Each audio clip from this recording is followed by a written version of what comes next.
What has been your biggest adjustment so far to the NBA? And each of you can answer that. For me personally, would be the physicality and the pace of the game. Playing against grown men, the physicality is obviously bigger than in college. But I think my teammates have made it easy for me and personally, because they understand that, they know we're rookies, and they push us every day to get better. And it's a good camaraderie in practices and stuff like that, so it made it easy. Yeah, and I'd take mine like off the court. I would say the biggest adjustment was like the professional side of this. So we're not just basketball players. We gotta make appearances. We, fundraising. Like all those, everything off the court. I would say kind of was my biggest adjustment, because after practice, whatever, like I'm going home, I'm shutting it down. But like every day you can't. You got something else to do. So I say that's kind of was my biggest adjustment. Speaking of making appearances, Bub, got to ask you about the football game last night, going there as a fan and also representing the organization. What was that like? Oh, it was amazing. It was amazing to go watch my team, the best team in football, play. Just to be there, it wasn't raining. I thought it was going to rain. It was great. I had a great day. It's going to be a great week. It's going to be a great week next week when they win again. It's going to be a great week the week after that when you beat the Commanders. I'm having a great time right now. Bub, as a follow-up to that, just what did it mean to you for your hometown team, but just your hometown to embrace you and recognize you like that? It meant a lot, because growing up, I watched every single Raiders game. But, you would see the different stars. Like you would see Will Barton do stuff like that. And you would see Melo come back and get recognized at a Raiders game or something. To actually be there now, and I'm the one people are seeing on TV at home or something like that. It's just an amazing feeling for sure. And you were there with Angel Reese. It was a star-studded game. Oh yeah, I was too? Next to Olympians, gold medal winners, and stuff like that. I was the least popular guy there. But I still had a great time for sure. This is for both of you. What are you both looking forward to most this upcoming season? Being able to play with this young core and having a great impact on this organization in general, building championship habits and having fun competing with this new group of guys. Yeah, kind of to touch on what he said, I'm looking forward to just turning heads. A lot of people already kind of have a set mentality or a set mindset when they hear Washington Wizards or something. I'm most looking forward to coming out, like you said, with our young group of guys and making people think otherwise, making people think twice about us, about our organization. Hey guys, Bijan Todd, Monumental Sports Network. How y'all doing? Good, how are you? Good, man. So two vets on the team, Jordan Poole and Kyle Kuzma. Bub, you as a guard, Kyshawn, you as a wing. Learning from those two individually and playing behind them, what do you think you can learn from them? He's a guard. Guard, yeah? More of a guard? Okay, cool. So both learn from, you're a big guard though, right? You're pretty tall, both of you. So what do you think you can learn from playing behind guys like Jordan Poole and also Bilal Coulibaly, who's going into his second year, all that? I think for Jordan Poole and Kyle Kuzma, they both had championships, so they've been in organizations that have that had those habits and that been experienced the discipline and the habits you need to build to get to that point. And I think this is the biggest aspect we're trying to emphasize on for the years to come, is building those championship habits to be able to start from where we at right now, and like you said before, turn heads, compete, and keep going up, and eventually get into the ultimate goal as winning a championship. Yeah, I mean, you kind of worded that perfectly. Learning behind those guys, they're very vocal. Like you said, they've been in situations where they won and won a lot. So they're very vocal on how things kind of should be. They make sure we hear it and if everyone listens. It's really good to have those guys in their resumes around. Bub, Kyshawn, for both of you guys, I'm Barton Trucker for the Washington Post, by the way. What are the goals? What are the goals you guys have for yourselves as you get into your first year? I play, man. I can't hear it. I want to play. I want to, prove myself every day in practice, prove myself in games. I want people to know, and I want to know kind of for myself. There's a reason why I'm here. It's a reason why this team drafted me. They thought I was good enough to play at this league, play at this level, and I want to prove that. For sure. Everybody wants to play.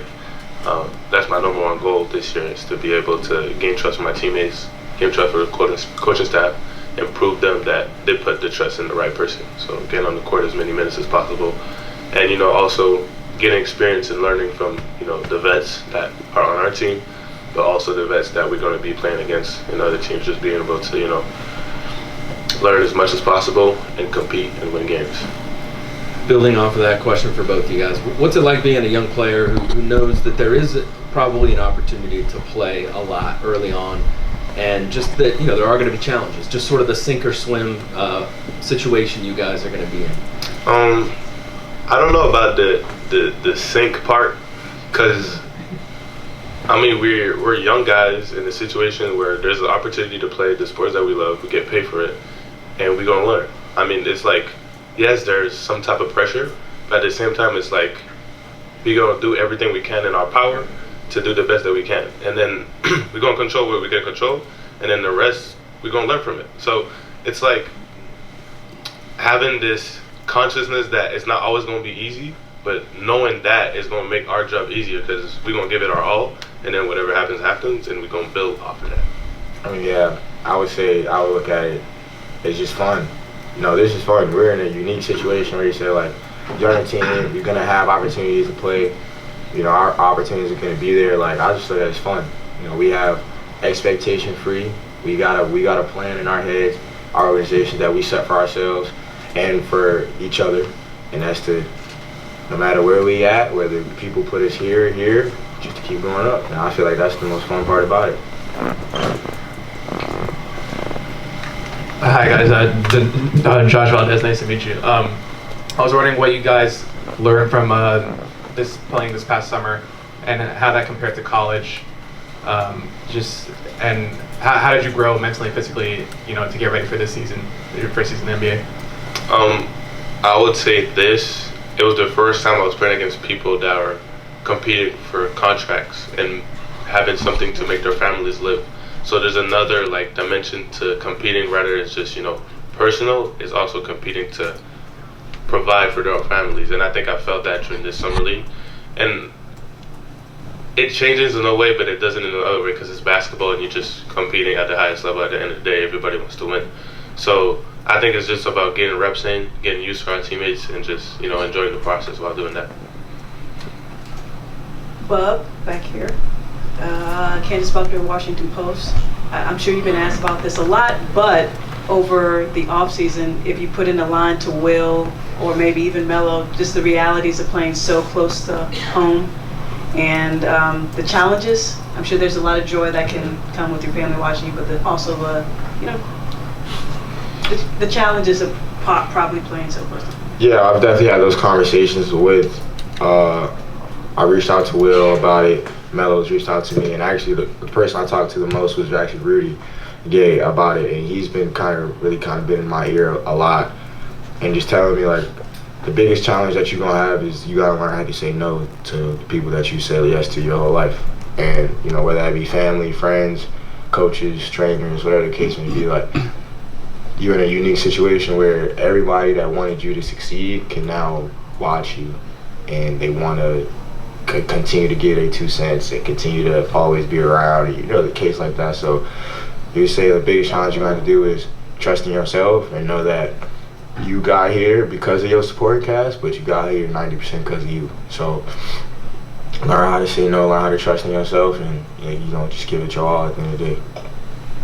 Guys, obviously the front office wanted to draft both of you because of how well you displayed your skill sets when you were in college. So I'm curious if there's anything about your game that you really want to work on now that you have access to NBA facilities. Like, are you still trying to improve different aspects of your game specifically? I don't think we're trying to improve anything of our game, to be honest.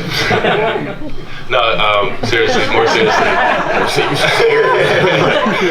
No, more seriously. We have a tons to work on, obviously, but I think for us, our main focus point is, for me, I don't want to speak for Bub, but I was shooting the same thing. The defensive aspect of the court. We're both long, tall, athletic. We could guard multiple positions, and I think setting that tone by that standard at first is going to lead us to you need stops to win the game. So I think focusing on that point, that's my main focus point, of just getting better in that aspect, and then the rest is going to fall into place.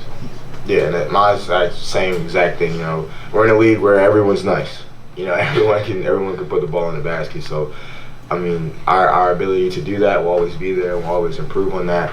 But in the days, we got a lot of people in this team that do that. You know, how we kind of can make that stamp and change that culture and, you know, just turn heads, like I mentioned earlier, is you got to stop somebody. You got to stop the really good people. So that's one thing that we definitely have been working on, is being able to do that at a high level.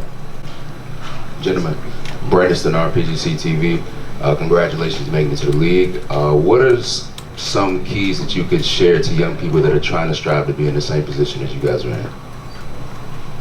I would say just be relentless. I would say, like, there's going to be a lot of people that tell you no. There's going to be a lot of people that tell you yes. But people in your ear, you know, whatever the case may be, like, just be relentless in whatever you do and wherever you at. You know, if you at a D3 college or you at the best AAU team in the best AAU team in the country, like whatever it is, like you can't stop. You know, that's one thing that I would tell somebody, like you just can't get complacent. I would just add also, have fun doing it.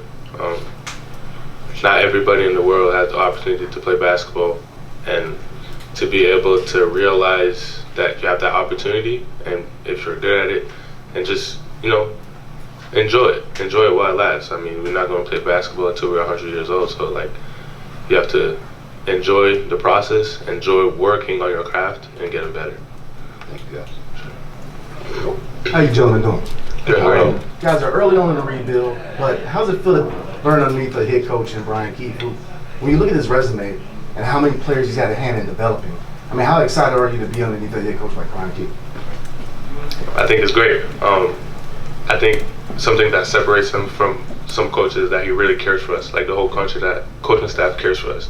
That I go work out on, you know, a Sunday morning, he's gonna be there, you know, watching me and giving me tips and stuff like that. And to know that he's been into different organizations, you know, with young talent, shows that he has that experience, and that, you know, you could really learn from that person. Yeah, I mean, I feel like we call him BK, so if I say that, that's what I'm talking about. But just knowing that, like, BK, he really wants what's best for you. Like, at the end of the day, he's an NBA head coach, so obviously he wants to win games, he wants to stay where he's at, but like, he really cares about you, he really cares about your development. You know, you come to him about certain goals, and he's going to do everything in his power for you to accomplish those goals. And then, you know, past all that, he really knows what he's talking about. Like you say, he's been in 2 organizations where they won a lot. Where, you know, so just kind of always picking his brain, you know, always talking to him, trying to stay in his, or have him stay in your ears. Definitely, it'll do more good than harm.